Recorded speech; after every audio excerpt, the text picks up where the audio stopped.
I'm Dr. Jill Shepherd. I'm a lecturer in stem cell biology in the School of Biosciences, and I'm also the program director for our undergraduate program in biomedical science. I want to tell you today about the teaching labs, the great facilities that we have in order for you to be able to gain practical skills during your degree here.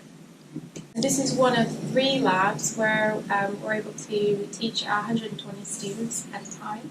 The labs were refurbished in 2006, and that allowed us to install some state-of-the-art equipment. This sort of equipment will be used throughout your studies, so from the first year you'll be using highly technical pieces of kit that we're going to teach you to use, and these are techniques that will be applicable throughout the rest of your career, whether you decide to head into research science, into the NHS, or into industry or even elsewhere. When you start as a first-year student, you'll come into these labs and you'll be working in pairs. So working in pairs, we believe allows students a bit of mutual support from your fellow colleagues, and it helps to support what you're doing.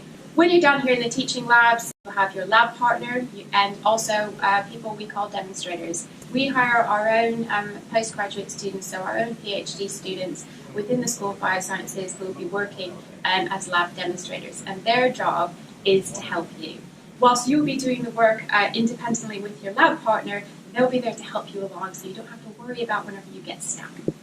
And that's part of science, making mistakes happen, that's how we learn. These things you'll be recording in your lab book, and it'll all be part of your write-up, and we'll be able to look and observe and see your learning experience. We also have support from a team of technicians. So our team of 4 technicians support the work that goes on in these teaching labs. So they prepare all of the reagents and the materials so that when you come into the lab to do the practical, everything is ready and set out as you need it to be. They also support keeping things running, so they maintain all the equipment so that it's working properly, so you don't need to worry about things breaking down or anything like that during your practical.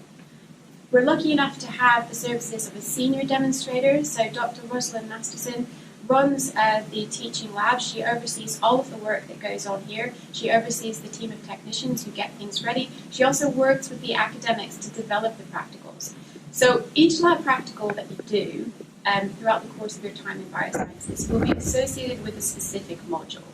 So a specific module will have the tuition, the content of the module will support the practical, so that the background knowledge that you need to do the practicals will be supported by that module. So you'll have a pre-lab lecture normally, so this is where you've done some pre-reading, you've read through the lab protocol, and your lecturer will talk you through what you can expect from the lab, so you know what to expect before you get here.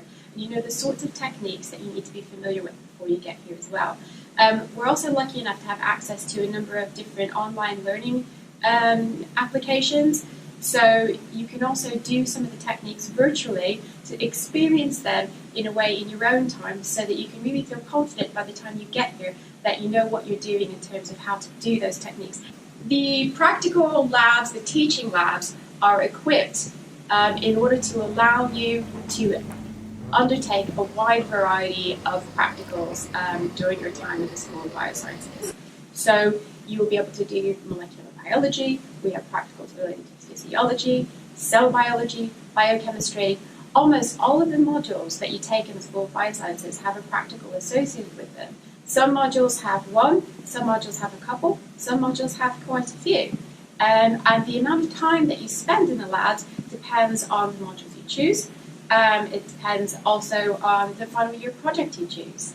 Now, in your final year, you'll be undertaking a research project. If you choose a practical project for your final year project, you'll be working in the teaching labs in an area that you're already familiar with, because you've been working here for the past several years already. So that puts you at a great advantage, because all of us, though, as scientists who've worked in labs all over the world, we understand that when you come to a new environment, you have to get used to lots of new things. When you're here in this environment already familiar, you'll be able to hit the ground running with your practical and get started doing that real work that's going to get you the knowledge that you're after.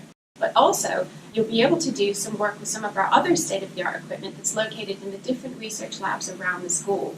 So that might be in the research lab of your supervisor.